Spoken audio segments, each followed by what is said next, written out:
Just before shifting our focus beyond Earth, it is my honor to invite the newly appointed chairwoman of the Israel Space Agency, Dr. Shimrit Maman, please.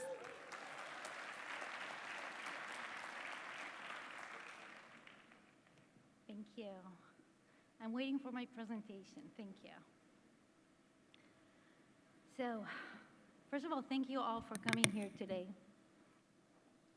Andrea can't see him in the okay. So there are so many borders dividing us: geographical, political, ideological, lines that we draw and redraw again and again.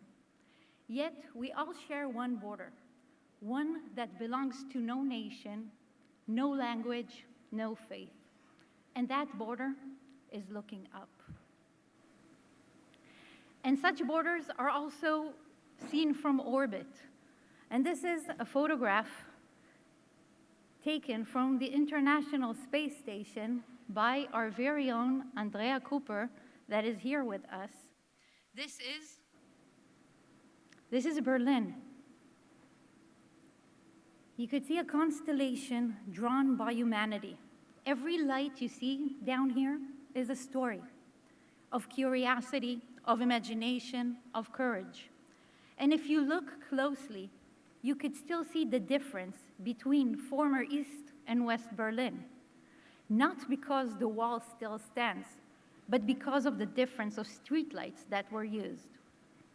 A division so deep, it remained visible from space long after the wall came down. And it reminds us of something profound. No matter how divided our world might seem, from space, we are one luminous planet. Distinguished guests, colleagues, partners, Gil, and friends, it is a profound honor to stand before you today as the new chairwoman of the Israeli Space Agency. This moment is both personal and unmistakably collective. Because space, by its very nature, is not a solitary endeavor.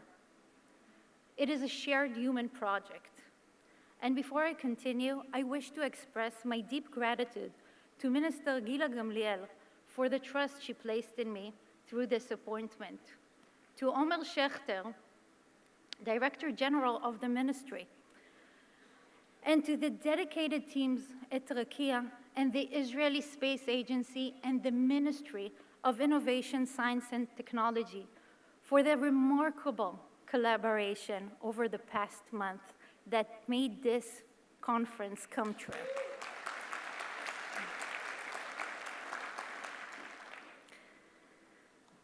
We are living in a defining era of humanity in space, an era in which our technological capabilities are advancing at extraordinary speed, and yet our responsibilities are expanding even faster. Just recently, the world watched the safe return of astronauts from the International Space Station. It was a moment of celebration, a moment of pride, but it was also a moment of humility. Because alongside this success, it reminded us all of something essential.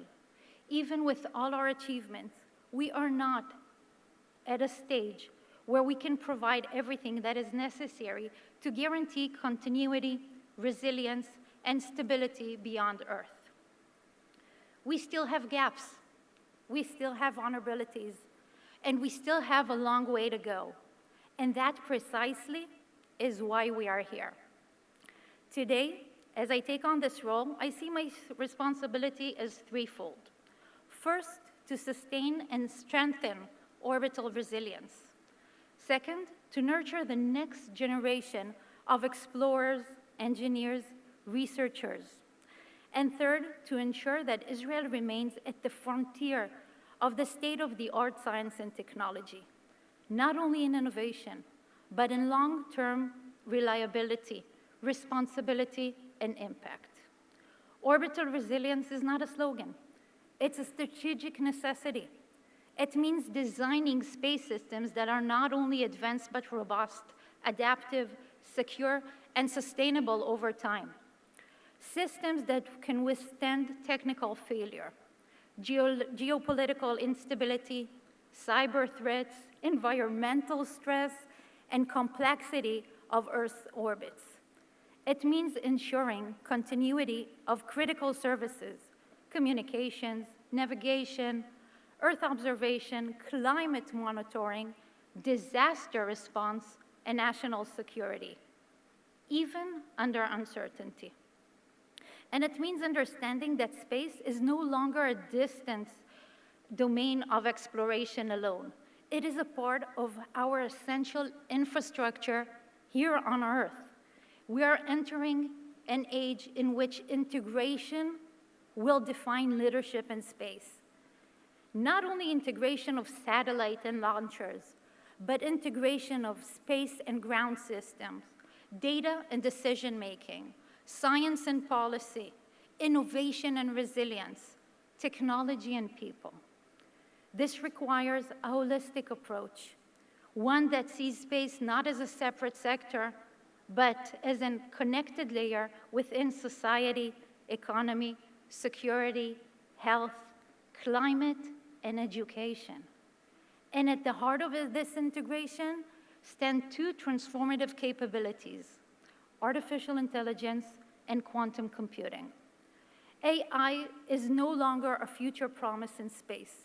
It is already transforming how we design missions, how we operate and process Earth observation data, how we predict risks and respond to emergencies.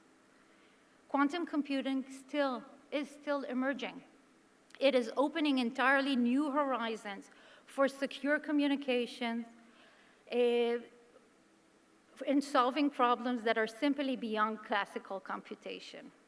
Together, AI and quantum technologies are redefining what is possible in space systems and beyond. But the next transformation goes even further. These emerging technologies enable a new paradigm of personalized space, a space that is not only for governments and large agencies, but for communities, for cities, for farmers, for doctors, for teachers, for startups, and for citizens. A space that delivers tailored, real-time insights to support personal decision-making in daily life. Our task is to embed it wisely into space systems that serve as a personal, accessible, empowering layer of our life. The next breakthrough is not simply smarter satellites. It is smarter systems, systems that learn to adapt and support human judgment and that increase resilience rather than fragility. Israel's advantage in space has never been about hardware. It has been about the know-how. This will be the guiding principle of my leadership, ensuring depth of knowledge, experience, and capability.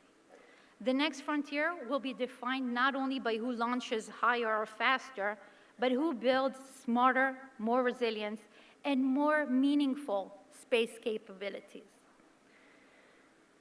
It will be built in classrooms, in startups, in research labs, in international partnerships, and in the imagination of the young people that are here today and who have not yet decided who they will become.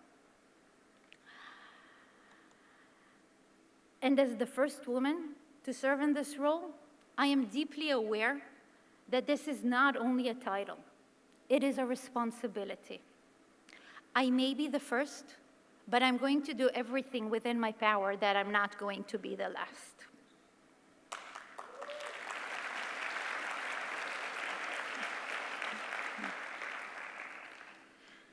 Standing on the shoulders of giants, we are space pioneers, not because we arrived first, not because we are willing, but because we are willing to keep going when the path is uncertain.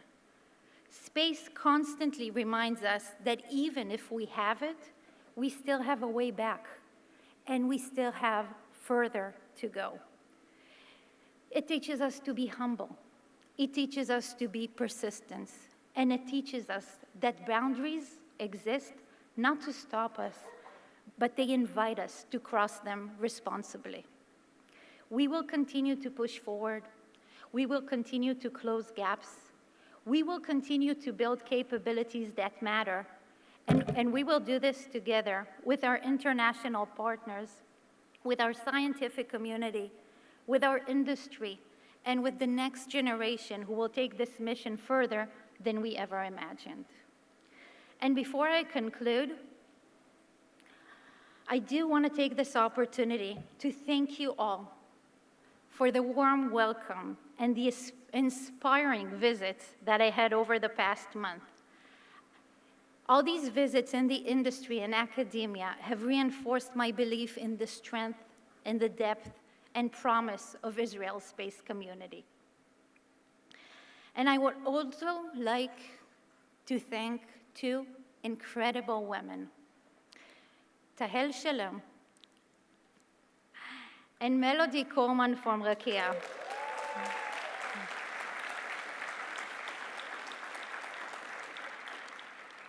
Who are the real stars of this conference.